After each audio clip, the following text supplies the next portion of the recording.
In the early hours of this icy London morning, I remind myself of a quote from the poet Shelley, a line from Peter Bell III, written in 1819. The quote, "Sometimes the devil is a gentleman." I recall the tales heard so often as a child, the many books written on the subject. Perhaps the most notorious unknown killer in history, certainly one of the most thorough. He stalked women in the dark, only certain types of women.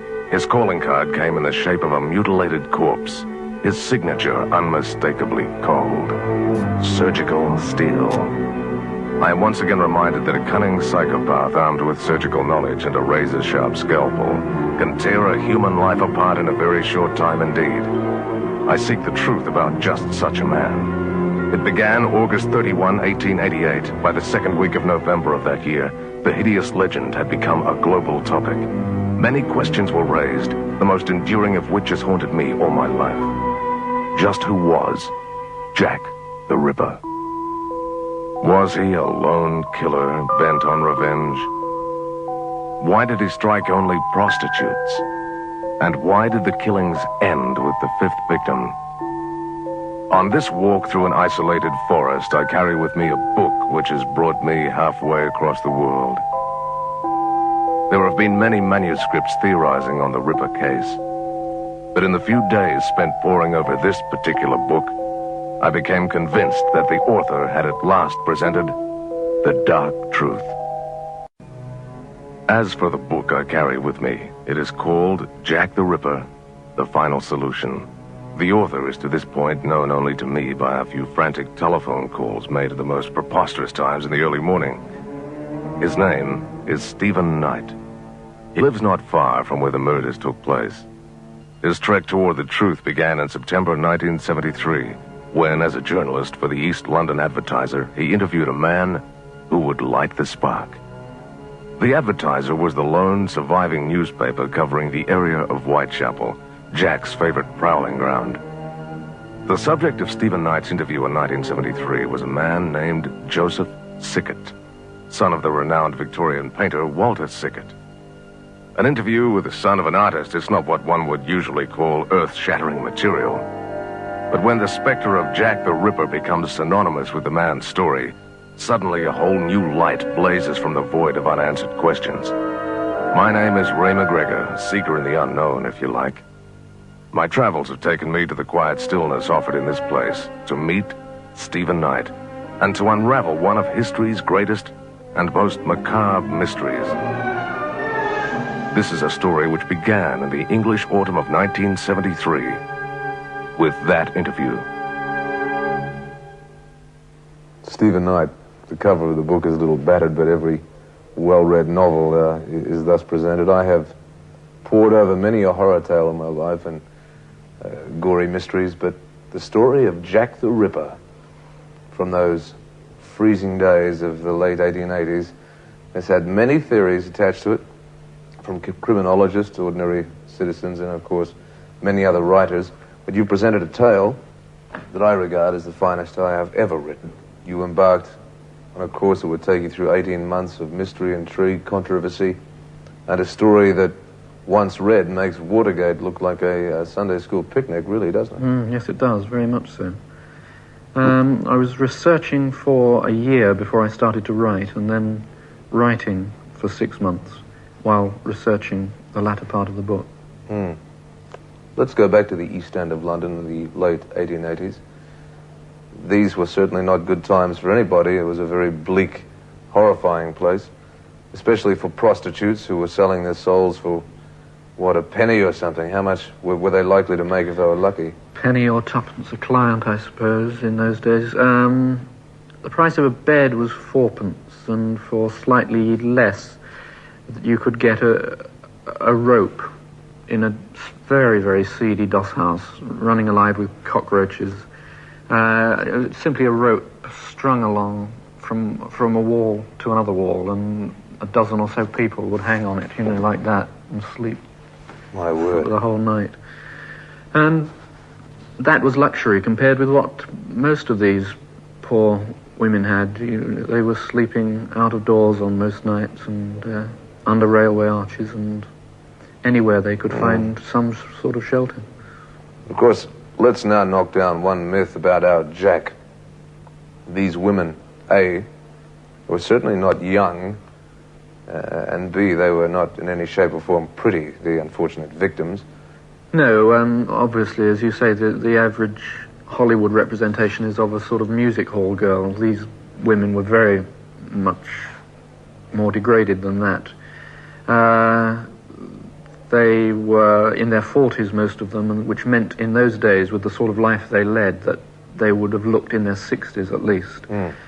Very haggard, very, very drunk, probably toothless, all of them. Certainly some of them didn't have any teeth at all. They were really most unattractive-looking creatures. There were around 80,000 prostitutes working in London at that time. Yet we are looking here, and we're going to look closely, at only 5. Now, other writers have suggested, in fact, one writer suggested perhaps 20 victims. Other figures of 6, 7, 8 were attributed to the Ripper, but you say there were only 5 Ripper victims. I'm not alone in saying that. Sir Melville Macnaghten, who took over as Assistant Commissioner of Scotland Yard shortly after the Ripper murders ended, closed the Ripper file with a report, and he stated in that file that the Whitechapel murderer had 5 victims and 5 victims only. Anyone who has delved at all deeply into the case since then has agreed with him on the medical evidence alone. It is certain that Jack the Ripper had no more than 5 victims. One writer suggested that he had only 4 because one of the victims, that this writer said, had her throat cut in the opposite direction from the other victims. But I established from a previously undiscovered post-mortem report that this victim too, Elizabeth Stride, had her throat cut in exactly the same way. So yes, it's definite that there were 5 victims and 5 victims only. Whitechapel victim number 1, Mary Ann Nichols. She was in her 40s. She was very down at heel, much the worse for drink most of the time because, well, as with all the victims, that was the only solace they could find in life, gin, and the comfort that drunkenness brought. She wasn't too badly dressed because she'd not that much earlier been given clothing by the Lambeth workhouse. She'd led a very poor life and a very distressing life. She'd had a very bad time with her husband, and she'd had children, and she'd come from the Lambeth area and come to the East End and settled into prostitution. On the night of August the 31st, she was with a friend called Emily Holland, who she last saw she was with her in Whitechapel at about 1 o'clock in the morning. She said goodbye to her. She was going off to find a client. And she said, "Look what a pretty bonnet I've got," or some such words as that. And she walked off towards Whitechapel station. A few hours later, she was discovered in a doorway in Bucks Row, on the pavement, ritually laid out. Stephen, the words ritually laid out, they become more and more important as this story unfolds, correct? Right, yes. Let's look at the victims. We've just talked of Mary Nichols. Let's talk of her frightening injuries. It wasn't just a sweet killing. I mean, this woman was the first of 5 to be totally slaughtered. If we could look at a word, that would be it, wouldn't it?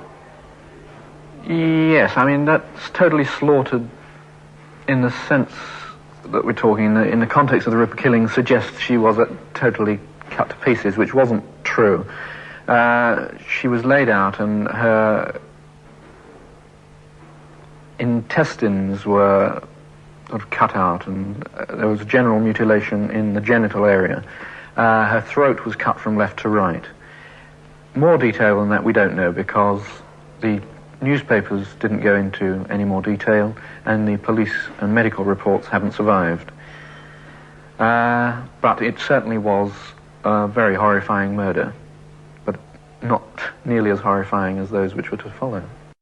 At 6:10 in the morning of September 8, 1888, Inspector Joseph Chandler, on duty at the Commercial Street Police Station, was informed there had been another Whitechapel murder.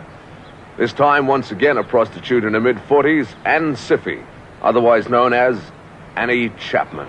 She again was laid out. At her feet were laid out several trinkets. There were two brass rings, laid side by side, and two mint-condition brass farthings, laid edge to edge. And she was even more mutilated, far more appalling injuries than Mary Nichols. Her entrails were completely cut out of her, and her intestines were thrown over her shoulder. Her throat was cut so deeply that her head was almost severed from her body.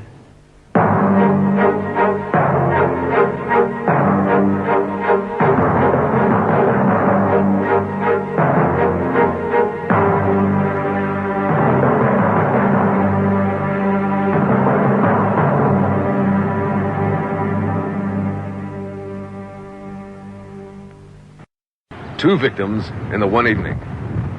His first, the gangling Swedish prostitute, once again 45 years old. She was known as Long Liz, Elizabeth Stride. Long Liz Stride was found murdered in a backyard or courtyard adjoining a socialist club in Stepney, south of Commercial Road. Catherine Eddowes was discovered, as I say, 45 minutes later in Mitre Square, Aldgate. The first victim, Stride, the only injuries she had was a cut throat, which, as I said, has led some people to say she wasn't a Ripper victim at all. Her throat was cut from left to right. The second victim, Catherine Eddowes, was horribly cut about. Not only was her body cut about in the manner of Nichols and Chapman, and her entrails thrown over the shoulder again, but she was stabbed about the face, cut very deliberately on the cheeks, and her eyelids were slit. And she also had her throat cut from left to right. I want to talk about the final victim, Marie Kelly. Yes, she was butchered like an animal. At the same time, there was this element of ritual. She was laid out on her own bed. She is the only victim to have been discovered indoors. And she was laid out in a sort of ritualistic fashion with one arm folded across her chest. What there was left of her chest. Both her breasts had been cut off. Her heart had been torn out. Her entrails had been pulled out, and intestines were thrown all over the walls and hung on the picture rails. As I say, her breasts had been cut off, and they were on a side bench by her bed along with her liver. There was blood everywhere.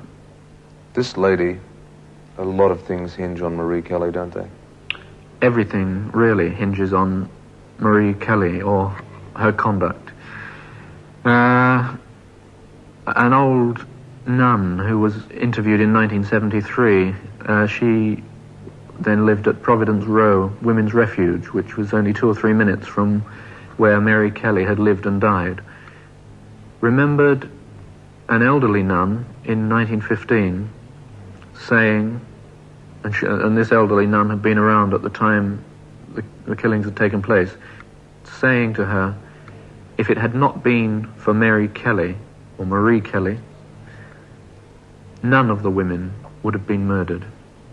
In other words, there would have been no Jack the Ripper.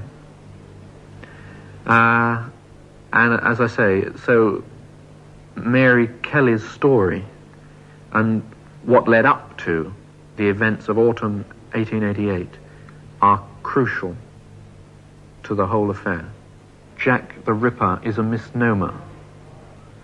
And that is true because Jack the Ripper was not one man, but three, all working together for a specific purpose. Let's go one step past that and look at these 5 prostitutes and say that in an area the size of London, out of 80,000, they were all from roughly one pretty small area, and in fact they could have had more connections than being common victims. Absolutely. Once again, this is a point which has never been brought out before. Nobody has researched the case deeply enough to have discovered this central point. Out of all the prostitutes in London, 80,000, Jack the Ripper killed 5. And all these people representing the killings as random maniac killings just do not consider that these women all knew each other. 2 of them lived in the same house. They all, three of them lived in the same street, and all of them rubbed shoulders daily in the same pub. Amazing. Which is 20 yards from where Mary Kelly was killed. Now, if we get back to what that nun said, if it had not been for Marie Kelly, none of these murders would have happened. Let us now look at why this lady becomes so important. Was she a witness to something? Did she know too much? To answer that, I have to take you from the East End back several years to the West End of London. Right. And back to Walter Sickert. The painter. The painter, the father of Joseph Sickert, my informant, and the original source of the story which I was investigating, and which at every step I took became truer.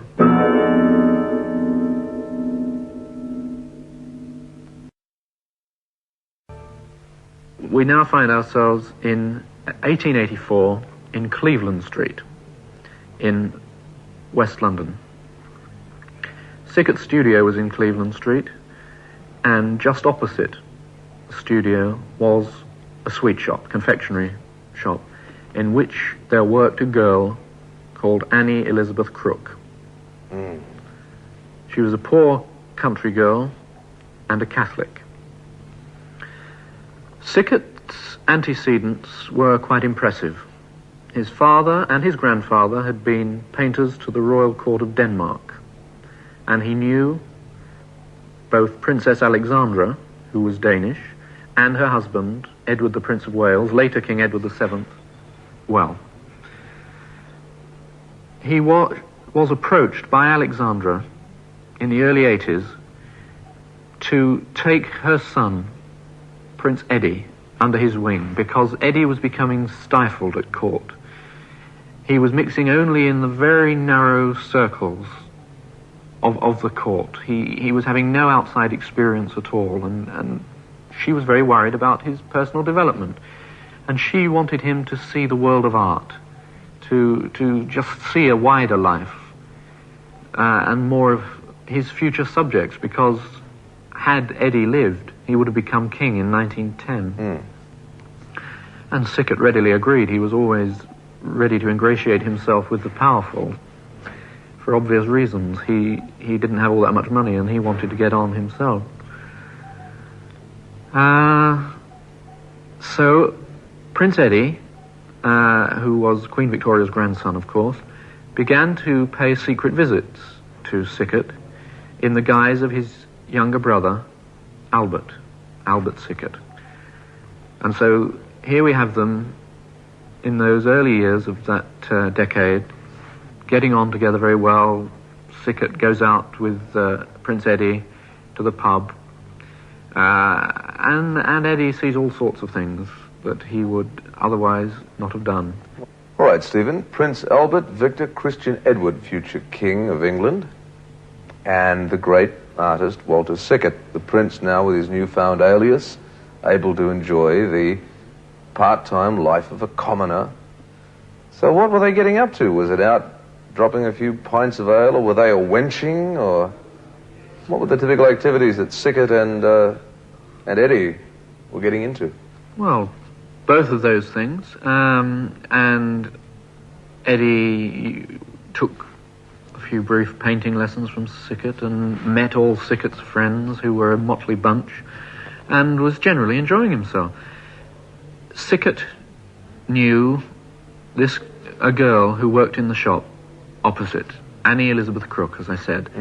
And Sickert was very fond of this girl, and he introduced the pair, Eddie and Annie.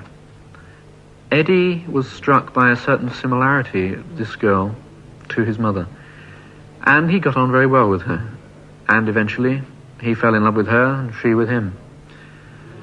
And they were secretly married. He couldn't officially marry her. She was a Catholic, for a start. Oh, yes. He was under 25, so he would have had to get permission to marry her. He married her under a false name, but he married her, nevertheless, at a St. Saviour's private chapel near Cleveland Street. Then, in 1885, Annie bore Eddie a child, a daughter, who was born at Marylebone Workhouse and who was christened Alice Margaret Crook. She underwent 2 baptisms, an Anglican baptism for Eddie and a Catholic baptism for Annie. But inevitably, it reached the ears of the Prime Minister, Lord Salisbury. The throne was very unpopular at that time. There was constant fear of revolution, and Salisbury himself was especially frightened of anarchists, socialists. There was a rising tide of socialism, and the government was very unpopular, the throne was very unpopular. He believed that it would take very little anyway to end the monarchy with Victoria's death. With Prince Eddie's behaviour, he believed that if that became public, it would be almost a certainty that the monarchy would end, and end immediately, that there would be revolution, total revolution in England. So that information about Eddie marrying a Catholic, because anti-Catholic feeling then was incredibly intense. If he had to keep that silence at all costs. So he staged a police raid in Cleveland Street while Eddie and Annie were together. Eddie was taken back to court and severely reprimanded, and Annie was taken away and confined in a hospital. And she spent the rest of her life in hospitals, workhouses and prisons after some sort of primitive brain operation had been performed on her. Or some perverted lobotomy. Something like that, to erase all memory of her past and her alliance with the prince. During that raid, the child escaped with her nanny, and that nanny, who had been taken on by Sickert, was Mary Kelly. Mary Kelly escaped from Cleveland Street, taking the child with her, and she escaped to the East End. Eventually, the child found its way back, her way back, by a circuitous route to Sickert, and Sickert arranged for her upbringing in France with some friends there. Mary Kelly fell in with a group of prostitutes, and eventually, completely down and out, they resorted to blackmail. She shared her dangerous knowledge with them, and they blackmailed someone closely associated with the case. The fear was that these women who were walking around the East End knew of Eddie's conduct and were therefore in possession of information that could topple the throne. So like Annie Crook, they had to be silenced. And the Prime Minister put the operation into the hands of a man he trusted very greatly, because that man had been very closely associated with silencing Annie Crook. Salisbury, I'm sure, never wanted anybody murdered. He put the case into the hands of this man, as I say, whom he trusted. This man decided the women must die. To have them certified as lunatics, he thought, would be dangerous in the extreme. One lunatic was bad enough, But if you had 4, 5, 6 lunatics all crying out the same story, somebody was going to see a pattern somewhere. Right. And you know, there were plenty of very high-ranking, articulate politicians around who would have been eager to see that pattern and use it against the throne and the government in power. Victoria knew nothing about this. Right. I mean, she wouldn't have condoned murder or silencing in any way at all. Sickert told his son, and his son told me, that the women were murdered according to Freemasonic ritual.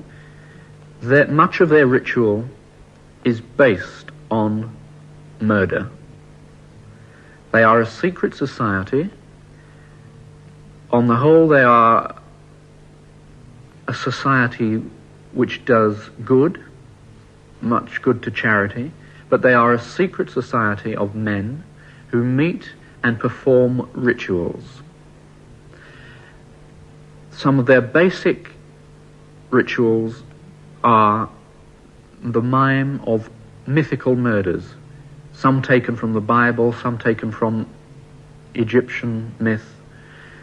And these murders are the cutting, or let's take one example. The sign of the entered apprentice, the lowest rank of Freemasonry, is the cutting of the throat from left to right. All the Ripper victims had their throats cut from left to right.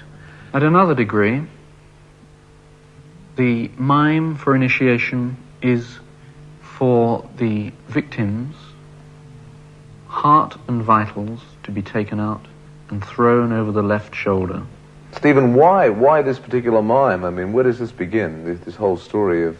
Why do they go through the mime of this? Well, simply to preserve the secrecy of their order. A Mason swears on pain of terribly violent death. This kind of death? Yeah, all these various kinds of death, and it varies from level to level, that he will retain the secrets of his order and never betray another Mason. When you've reached a certain level in Masonry, you swear never to betray another Mason, whatever he is engaged in, whether it be right or wrong. That covers murder, the lot. Stephen, back to the murders most foul, and these poor women. They were slaughtered in such a way that one would imagine a torrent of blood would have gushed forth on the pavement, yet such very little blood was actually found, except for Marie Kelly's case, around the area of the crime. Yes, this is one of the enduring mysteries of the Ripper case. No writer has been able to explain it. There was so little blood found at one of the murders, for instance, Annie Chapman's, that the doctor who attended suggested it would have filled 1 or 2 wine glasses at most. And yet she had had her head severed from her body almost. There was speculation at the time that the women couldn't have been murdered where they were found, but that they had been murdered elsewhere and then later deposited at these spots. Sickert told his son that 3 of the women, at least, were in fact murdered in a moving carriage. The way in which these murders occurred, surely these women... I mean, it is such a nightmarish tale. They must have screamed, struggled, given some clues as they were being mutilated. The people nearby must have heard something going on. Not necessarily. According to Sickert, the women were fed black grapes poisoned with laudanum. That's tincture of opium. And that induced unconsciousness and death before any mutilations were carried out. So there would have been no struggle, no screams. Right. And it would have enabled all the surgery, the barbaric surgery that took place on them, to be carried out with relative ease and speed. After which the cab went on its way back to its owner's residence. It was obviously covered in gore and blood. It was washed out ready for its next grisly assignment. Very few mass murderers ever give up without giving a clue or two, and there were many letters supposedly written by the Ripper to Scotland Yard, but you say there's only one genuine Ripper letter. Yes, I do. There are hundreds of letters purportedly sent by the Ripper still in the Scotland Yard file. And I've seen them and I've read them all. And many books base their cases on any selection of these letters which the writer chooses to make, any selection which fits his case. One book in particular is based entirely on these letters. And to believe that these letters are all genuine would be to believe that the Ripper spent all his time writing and that he had a vast knowledge of languages and went to places as far away as Barcelona and Venezuela to post his mad messages. It's all ludicrous. They were from hoaxes, all the letters but one. And that letter came accompanied by half a human kidney. Half a kidney? Half a kidney, which has been established as near as it's possible to establish anything, that it was Catherine Eddowes' kidney. The letter and the kidney were sent to Mr. George Lusk. He was chairman of the Whitechapel Vigilance Committee, set up to patrol the streets at night to protect citizens. I'll read you the letter. From hell. Mr. Lusk, sir, I send you half the kidney I took from one woman, preserved it for you. T'other piece I fried and ate. It was very nice. I may send you the bloody knife that took it out if you only wait a while longer. Signed, Catch me when you can, Mr. Lusk. Jack the Ripper was not one man, but three. Are we looking at three actual Rippers, three people who had knives and scalpels in their hands and did the cutting, or are we talking about one specialist and two accomplices?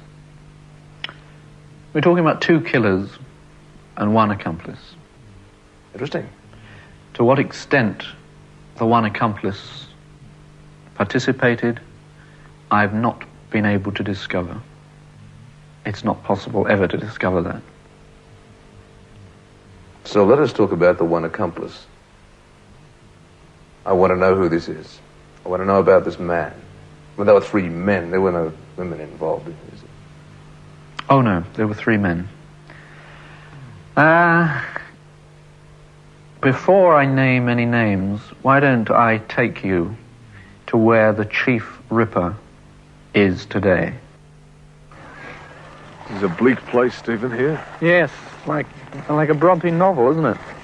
Oh, my word. Cold enough. But this is the graveyard of Thorpe Soken in Essex. And here lies Jack the Ripper. This grave? That's it. William Whiffy Gull. That's him. The man in charge of the Ripper operation. And the man who committed 4 of the 5 murders. So the man out of everyone's bad dreams, the one you imagine had the cloak, the guy who held the scalpels and did all the frenzied cutting, this is the man. That's it. Yes. He was put in charge of it by Lord Salisbury. He'd already committed Annie Elizabeth Crook to an asylum. So he was, as I say, he was already involved, and they wanted somebody to silence the other women who successfully. He was a high-ranking Freemason, and then something strange happened. He was an incredibly bizarre man. He was of a very strange turn of mind. He decided that it would be just so dangerous to commit the other women that they had to be killed. And so that's how he went about it. He had them hunted down by his two accomplices, his two helpers, and he killed them in a Masonic way. So a man of supremely high medical standing, the man who did the cutting, the Chief Ripper, lies there. Yes. Physician in ordinary to Queen Victoria. Jack the Ripper. Sickert said that the man who drove the hansom cab was John Netley. He was the man who had previously ferried Prince Eddie to and from Sickert's studio and the palace. So he was already involved. Yes. Whether or not he was a Mason is in doubt. Sickert didn't know. But he certainly wanted to get in with powerful people and would do anything to be able to, give himself a step up on the ladder. Right. So he was recruited to drive the death carriage of William Gull, and he also laid the bodies out in the Masonic way. He also helped track down the women. He tracked down Mary Kelly, said Sickert, with the aid of a painting of her. And the third man, according to Sickert, was none other than Sir Robert Anderson, who was the Deputy Commissioner of the Metropolitan Police. But that turned into something different when I started investigating it. It was, that was a very weird... There's a twist coming up, isn't it? That's right, yes, there is. Walter Sickert told his son that the third man was none other than Sir Robert Anderson, Assistant Commissioner of the Metropolitan Police. I looked into that allegation, as I'd looked into everything that Sickert had said up to that point. And everything up to that point, of course, had proved absolutely true, with solid evidence to back it up. But to my surprise at that stage, at that late stage in the inquiry, I found that there was no evidence at all to support the allegation that Sir Robert Anderson was directly involved in the murders themselves. He was certainly involved in the cover-up, but certainly in no way could I see that he was the third man. And then I realized that the evidence had been staring me in the face all along. The third man was Walter Sickert. He was forced into it virtually by Gull and Salisbury and all the rest of the Masons. Yes. Because he had been involved from the beginning. He knew Mary Kelly, he knew Annie Crook, and he could lead them to Mary Kelly. Who else had painted that picture, which Netley had used to question people in the East End? And there is, in fact, extant a picture called Blackmail, which very closely resembles a picture of Mary Kelly in the newspapers of the day. Walter Sickert, in old age, came to think he was Jack the Ripper after a stroke. He used to roam the East End of London, dressed in clothes like the Ripper. My word, really? Yes, absolutely. He told his son that he painted the truth about the Ripper killings into his paintings. What clue, painting by painting? That in certain of his paintings there were clues as to the truth of the Ripper killings. Yes. He painted, for instance, a series of murders called a series of pictures called the Camden Town Murders, which he said were based on the Mary Kelly murder. There is a picture of himself, the artist, in his studio, and in front of him in that picture is this bust. But it isn't really a bust. You can see it's a human torso, and a piece of the intestine snakes from the abdomen over the shoulder. The left shoulder, eh? One of the pictures, La Hollandaise, it's a woman on a bed, and it very closely resembles the picture of Mary Kelly after she'd been mutilated. The face looks like an animal's face. The man who did the cutting, the Chief Ripper, lies there. Yes. Physician in ordinary to Queen Victoria.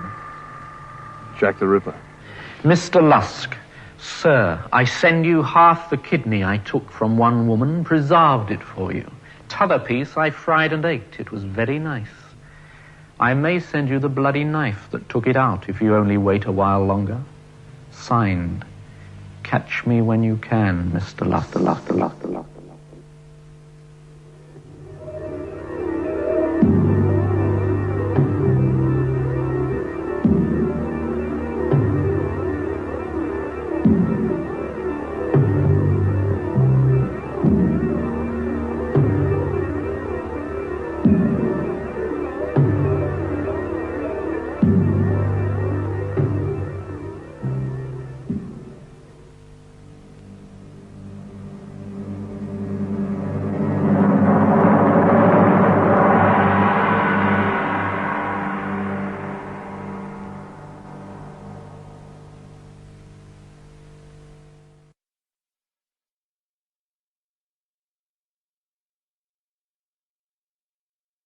A recent name to be added to the list of suspects, and this one I find really bizarre, is that of Lewis Carroll.